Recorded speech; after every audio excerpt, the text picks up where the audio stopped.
What's up everybody, welcome back to the channel, and today we're going to discuss my 2023 goals for the year. I don't set New Year's resolutions because typically with a New Year's resolution, you set it going into New Year's, you don't check on it again until the end of the year, and you forgot it was even on your radar. You make no progress towards it, and it's just a loss. So what I do is I try and put together a list of things I want to get done for the year and kind of put mental reasons behind them. And I don't just set it and forget it, I check up on them regularly. I try and work towards writing them down in my notebook every day. I'm still not there yet. At this point, it's every few days I write them down, but that process keeps it in the front of my mind and it keeps me focused on working towards where I want to go. I will add a couple goals kind of as the year moves on, but one thing I will not do is I won't cut a goal short and move it, move the bar down and say, oh, you know what, I'm at the 6-month mark, I'm not gonna hit it.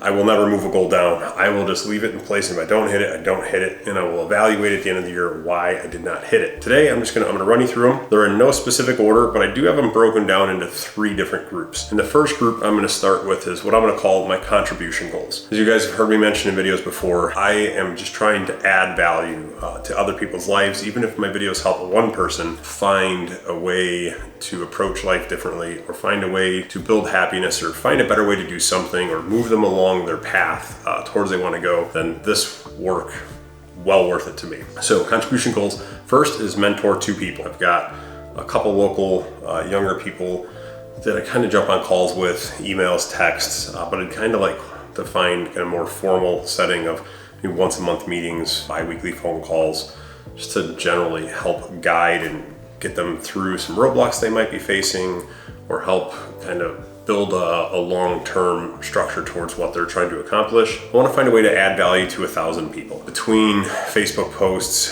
YouTube videos, personal interactions in networking environments, there's got to be a way that I can reach this year 1,000 people. I don't know how I'm going to track that yet to see if I do it.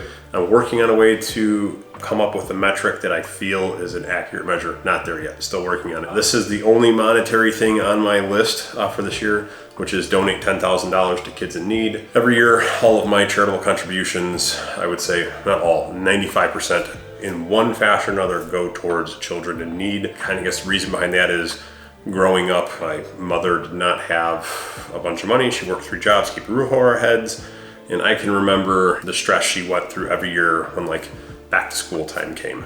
So several years back, I kind of was running through that in my mind and started finding families to kind of help supply back to school stuff, clothes, school supplies. Then I found teachers that teach in underprivileged areas to help with their school supplies to help their kids. So this year I want to step up a bit, do a bit more with that. I'm putting this towards contribution because this should wrap back into the adding value to people. I want to make sure I post 1 quality YouTube video a week. Right now it's been on Mondays, hoping it stays that way, but the goal is 1 good quality YouTube video per week. Next section is going to be health. For me, this is something that I used to be huge into. I was 6 days a week at the gym, had a nutritionist. This is many years back, but I had all the free time in the world to devote to it. These last few years, I have made every excuse why I can't eat right, why I can't go to the gym.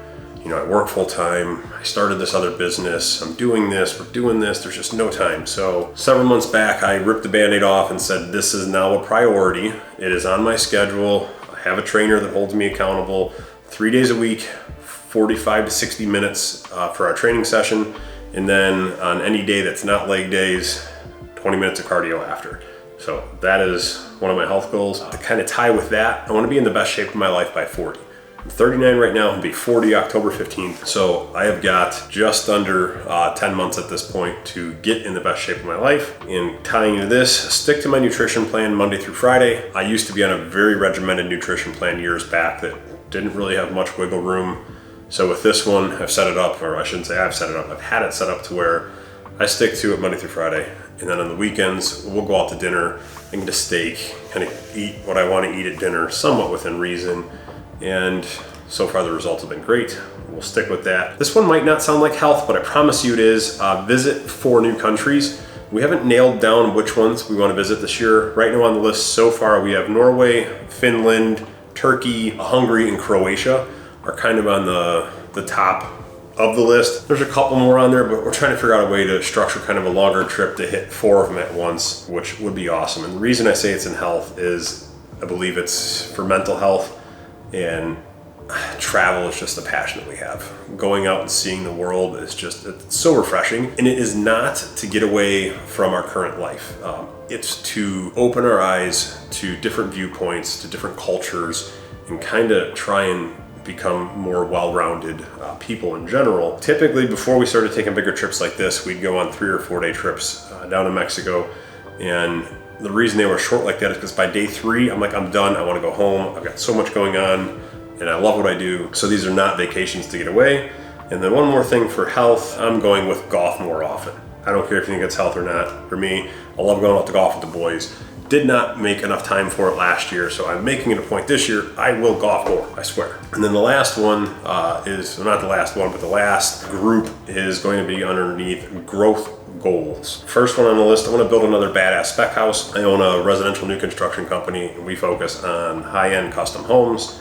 And we built an awesome spec house last year. Turned out phenomenal. I'm biased, but some other people have definitely been through it and said it was awesome. So I want to build another one this year. The only thing that might stop me on that, and I hate putting doubt into one of my goals, but I'm still uneasy about the market for new construction, $1 million plus homes with interest rates at 7-ish%. Just gotta feel that out. We're working on a design right now. Should have the design done end of the month, start doing engineering and everything. Want to have it shovel ready for beginning of March, and I'm going to make my market evaluation in March, and if I can stomach what the market looks like, we'll dig. I want to expand on my buy and fix and flips.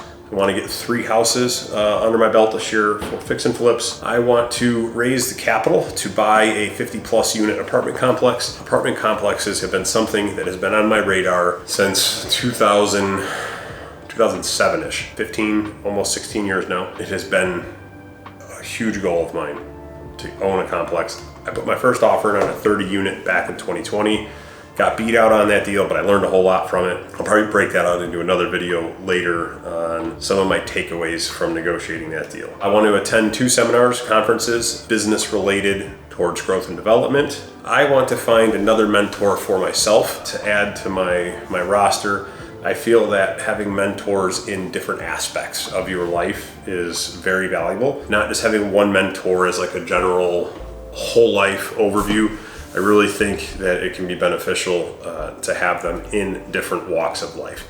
And find a mentor that's where you want to go, not that's where you're at right now. There's nothing wrong with having friends that are peers, but if you're looking to grow, you need somebody who's out in front of you that can help tug that rope and get you over some of the hurdles and kind of guide you away from some of the pitfalls, which is kind of what I'm looking to do for a couple people on my first goal, which was mentor 2 people. This one, I've hit it a couple years, I've missed it a couple years, and I'm off to a great start so far this year on it, and that is read 78 books. And when I say read, it's a combination of reading books and listening to Audible. If you've watched my video on my top picks for books, I kind of mentioned in there that I do both. This one is, I don't know if it's necessarily growth, but I'm sticking it in there since I'm only doing 3 categories.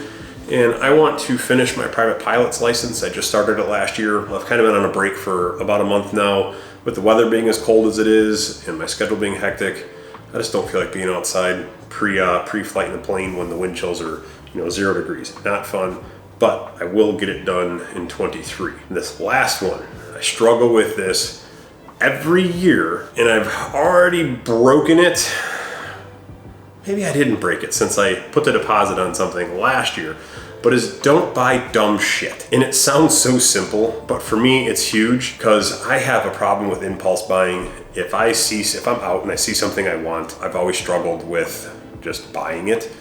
So one of my mentors put me on a good mental path a couple years back, and it's the 24-hour method. And it's as simple as if I see something and I want it, I have to make myself wait 24 hours, think about it, and then go back and then commit to it if I want it. That has stopped a lot of my purchases. I've still had a couple sneak through, and I've still had 1 or 2 where I didn't give the 24 hours, I bought it, and then I was like, why'd I do that? So I gotta work harder on that one, the don't buy dumb shit. I think I can make it through the year without buying any more dumb shit than what's already scheduled to come in at the end of May or at the end of June, which There's a whole other video. I will go through what my dumbass bought. That is my goals for 2023. In the comments below, let me know what you guys have set for goals for yourself for this year. And if you guys are curious to know what future goals are for the 2, 5, 10-year deal, let me know. I'll put a quick video together for that. We appreciate you. And if you haven't, do us a huge favor, smash that subscribe button and we'll catch you on the next video.